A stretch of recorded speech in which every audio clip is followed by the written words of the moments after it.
വറഹ്മത്തുള്ളാഹി തആല വബറകാതുഹു. നമ്മളിൽ ചിലരൊക്കെ രക്ഷിതാക്കളാണ്, കുട്ടികളെ വളർത്തുന്നവരാണ്.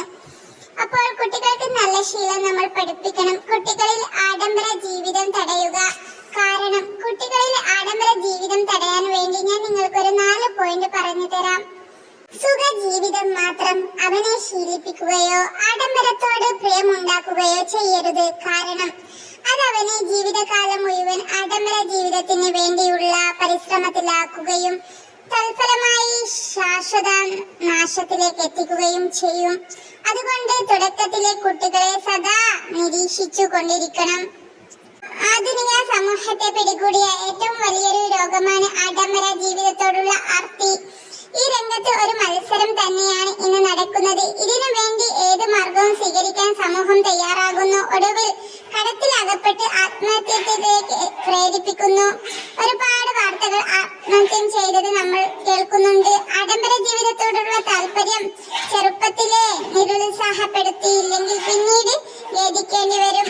തങ്ങളുടെ സുഖജീവിതത്തിന് തടസ്സമാകുന്ന മാതാപിതാക്കളെ പോലും അവഗണിക്കാൻ മടി കാണിക്കാതിരിക്കില്ല. കുട്ടികളിലെ ആഡംബര പ്രിയം ഇല്ലാതാക്കാൻ പ്രധാനമായും നമ്മൾ 4 കാര്യങ്ങൾ ചെയ്യേണ്ടതുണ്ട്. മാതാപിതാക്കൾ ലളിത ജീവിതം നയിക്കുക. ധൂർത്തുകളും പൊങ്ങച്ചങ്ങളും പാടെ ഉപേക്ഷിക്കണം. കാരണം മാതാപിതാക്കളുടെ സ്വഭാവവും ജീവിത ശൈലിയും കണ്ടുകൊണ്ടാണ് മക്കൾ അവരുടെ വ്യക്തിത്വത്തെയും ജീവിത രീതിയെയും പടുത്തുയർത്തുന്നത്. 2 ആഡംബര ജീവിതം നയിക്കുന്ന കുട്ടികളിൽ നിന്നും അത്തരം വസ്തുക്കളെ ആഗ്രഹിപ്പിക്കുന്നവരിൽ നിന്നും അകറ്റുക. 3 പട്ടിണി പാവങ്ങളുടെ ദുരിതങ്ങളെ കുട്ടികൾക്ക് ബോധ്യപ്പെടുത്തി അവരോട് സഹതാപം ഉണ്ടാക്കി ആഡംബര ജീവിതത്തെ നിരുത്സാഹപ്പെടുത്തുക.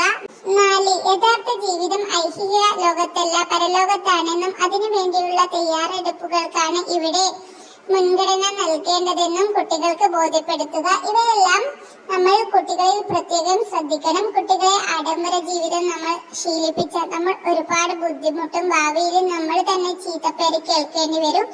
അതുകൊണ്ട് എല്ലാവരും എല്ലാവരുടെ മക്കളെയും ദീനിനെ മുറുകെ പിടിച്ച് ഇസ്ലാമിന്റെ ചിട്ടകളിൽ വളർത്തിയെടുക്കുക. അസ്സലാമു അലൈക്കും വറഹ്മത്തുള്ളാഹി തആല വബറകാതുഹു.